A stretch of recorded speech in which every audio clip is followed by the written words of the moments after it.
അങ്ങനെ സർവയം മംഗളം പറഞ്ഞ മൂവി കണ്ടു.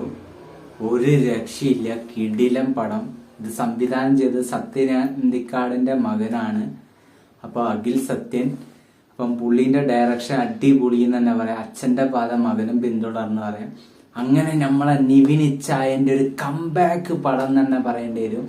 ഈ ക്രിസ്മസ് അങ്ങേര് തൂക്കി, അങ്ങേര് മാത്രല്ല അജു വർഗീസ് ചേട്ടനും തൂക്കി. ഇവര് കട്ടയ്ക്ക് കൂടെ എന്നാല് പിന്നെന്താ പറയാ, യൂത്തന്മാരില് ഇവരെ വല്ല ആരുമില്ല. നിവിൻ പോളി ഇച്ചായനെ പ്രത്യേകിച്ചിട്ട് പുള്ളിന്റെ കോമഡി എല്ലാം നല്ല അടിപൊളി. പുള്ളിയിലൊരു എത്തിസ്റ്റാണ്. പിന്നെ ഒരു ദൈവത്തിനോടൊന്നും വിശ്വാസമല്ലേ. പിന്നെ ഇതില് പൂജ്യം കർമ്മങ്ങളിലേക്ക് കടന്ന് പിന്നെ പുള്ളിക്ക് ഇതിനോടുള്ളൊരു വിശ്വാസം കൂടുന്ന ദൈവത്തിനോട്. അങ്ങനെ കുറെ കാര്യങ്ങളുണ്ട്. പുള്ളിക്ക് ഗിറ്റാറാണ് പാഷൻ, മ്യൂസിക്.